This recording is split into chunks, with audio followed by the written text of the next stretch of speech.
A few people who want to say some words.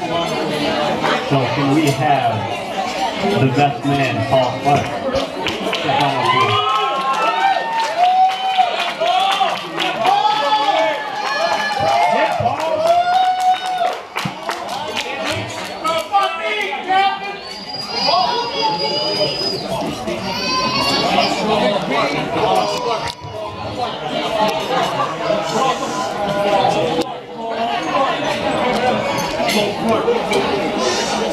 Hello, everyone.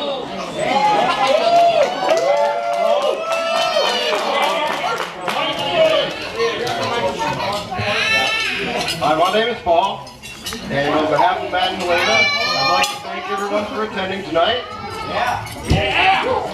I know both of your support means a lot to both Matt and Helena. I have the honor of acting as best man tonight, and I'm thrilled to be here with two fantastic people who are about to begin this new chapter in their life together. The first thing I should do is explain how I know the groom. I'm Matt's brother, as most of you know, and yes, we are actually twins. Needless to say, we have been very close for a very long time, but we have a unique bond that most people will never have the chance to experience. Matt has been much more than just a brother who has always been there for me. We have been best friends for 30 years, and we truly enjoy spending time together. He is one of the finest people that I have had the privilege to know. He's honest to a fault, courageous, loyal, and intelligent. He's the person that you can always count on, the guy who comes through for you even in the toughest of times. Simply put, Matt is a man of his word. Dale Carnegie once said, "Don't ask a man what is important to him. Watch how he spends his time." Over the last few years, it's been easy to see what's most important to Matt, and it's Helena.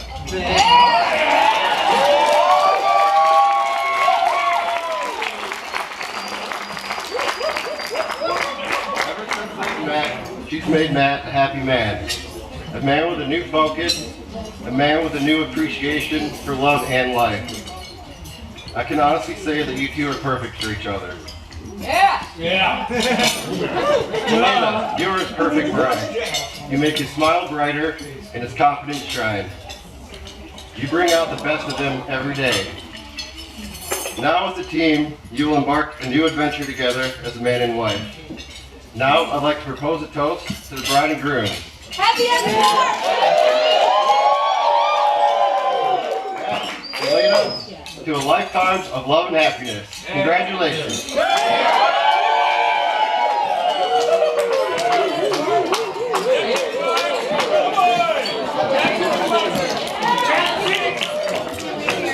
And maid of honor is next. That's you, Julia.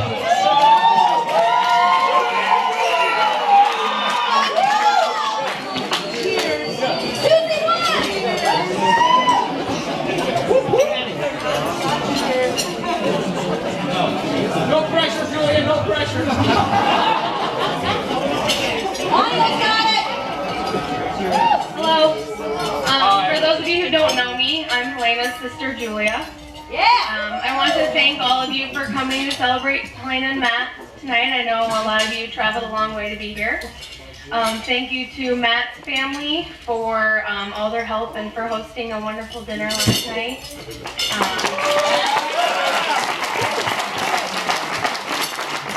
Also want to thank my parents for everything. The only thing that would make this day any better is if our dad could be here, but I brought that up. Helena, thank you for asking me to be your maid of honor, even though I wouldn't have let you pick anybody else. Growing up with 6 brothers hasn't always been easy for us girls. It's just 2 of us, especially when it came to dating. One of my favorite stories was when Helena was in high school and a boy came to pick her up for a party. And I came downstairs and all my brothers had him cleaning the house before he could take her out. He was like, had the vacuum and everything. So Matt, thank you for sticking it out and putting up with these guys over here.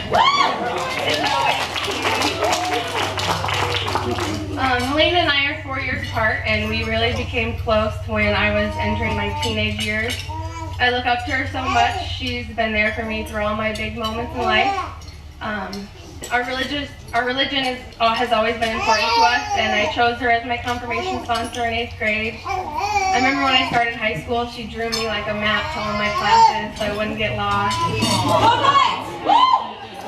She helped me get ready for my first dance, and she took me to my first concert, and she may or may not have given me my first beer. She helped my fiance even plan our engagement, so she's always looked out for me and helped me through anything. When Helena moved to Michigan for law school, it was really hard. We all really missed her, and she was homesick. But then when she graduated, she met Matt. I remember she told me about this cute guy that worked in the same building as her, and she told me she had given him her number, and I was like, you gotta let the guy make the first move. What are you doing? But I obviously give bad advice because they started dating soon after that. First time I met Matt was when they came to Iowa for a visit, and I remember immediately loving Matt. You could tell right away they were in love, and Matt is one of the nicest guys I've ever met, and I know he'll take great care of Helena.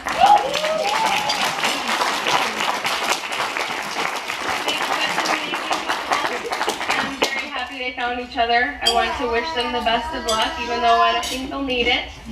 So here's to Helena and Matt.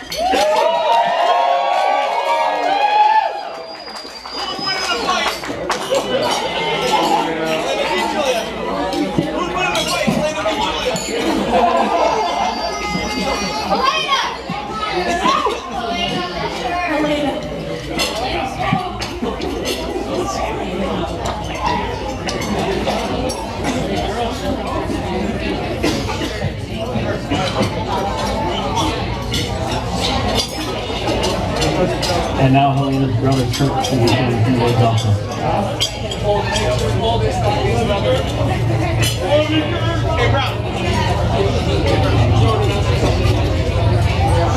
So, unfortunately, Rand cannot be here today, so he has prepared a speech, a toast for Helena and Matt. So, I'm going to read Rand's speech verbatim. Our wonderful daughter Helena was born on June 11, 1985.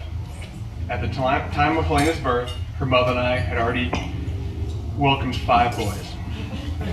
When Helena was born, the several nurses, doctor, and I, tending to her birth, laughed and cried. Her mother, not knowing if it was a girl, and having just gone through labor, was annoyed with the laughter. Her brief moment was dissipated when I told her, it's a girl.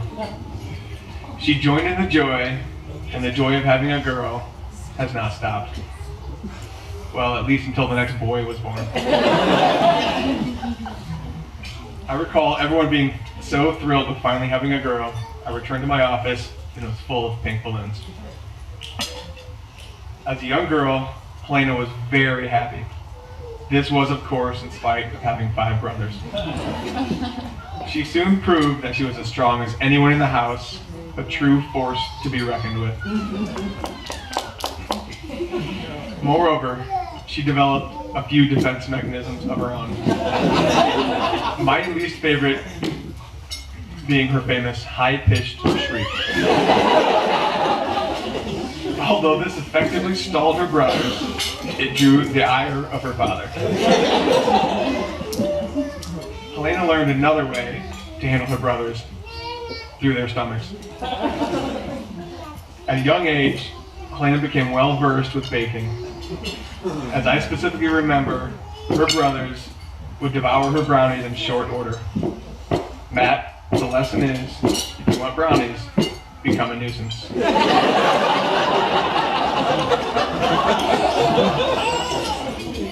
In junior high, I enjoyed coaching Helena and her basketball teams. Helena's class at St. Paul's had 3 teams, and they were the 3 best teams in the league.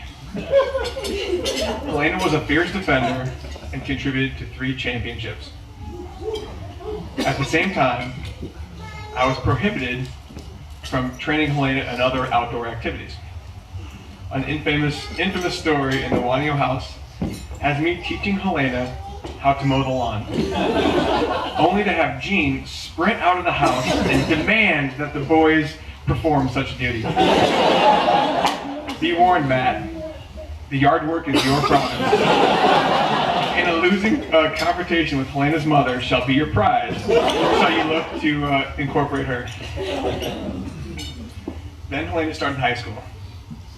After beginning the year without a sport, Helena was quickly introduced to cross-country running. She signed up shortly after the season had started and started behind the others. Before long, she was a varsity runner and was the first Wonio to letter in a sport as a freshman.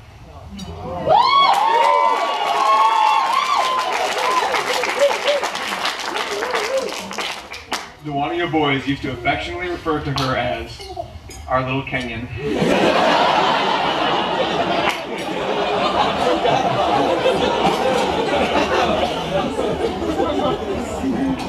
Later in high school, Helena was on the homecoming court with her cousin Annie Couts. It was a moment the whole family loved and enjoyed.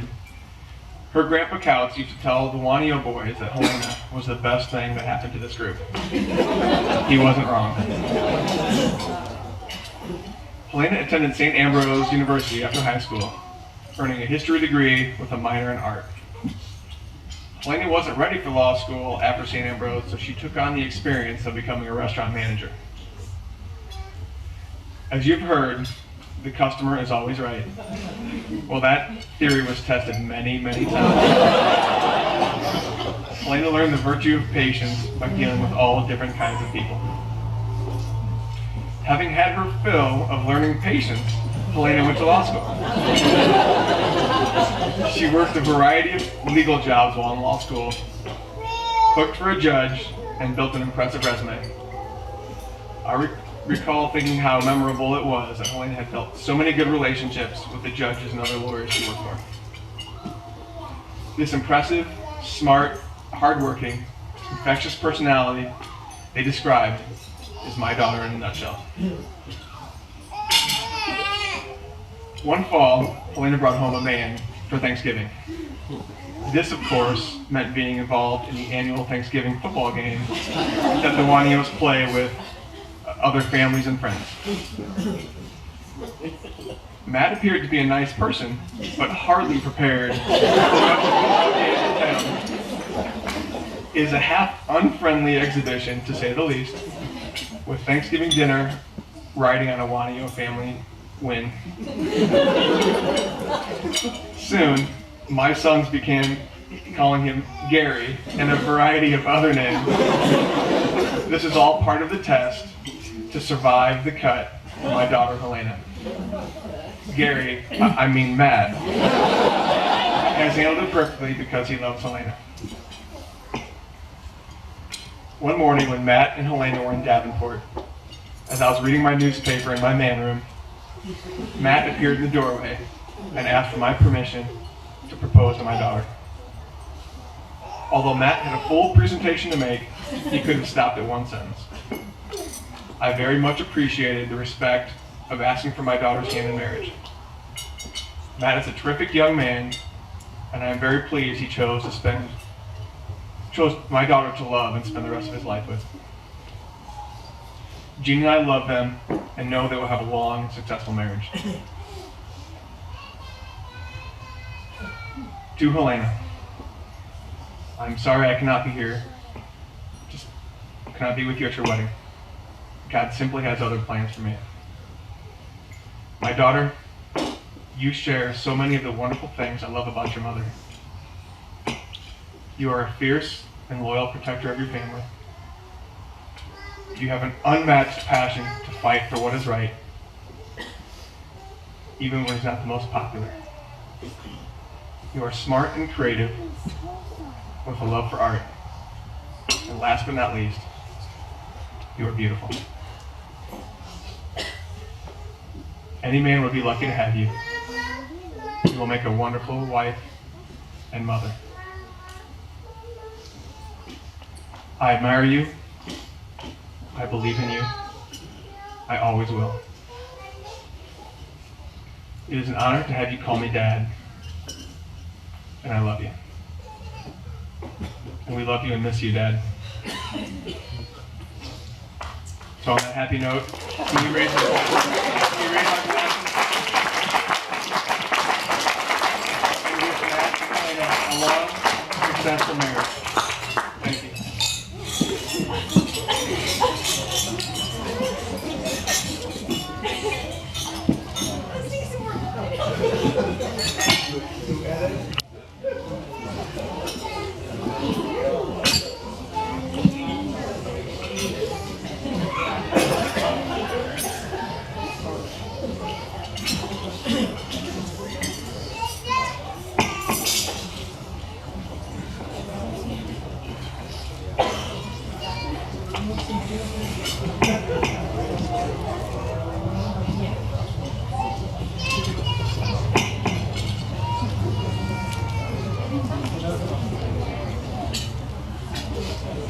Thank you.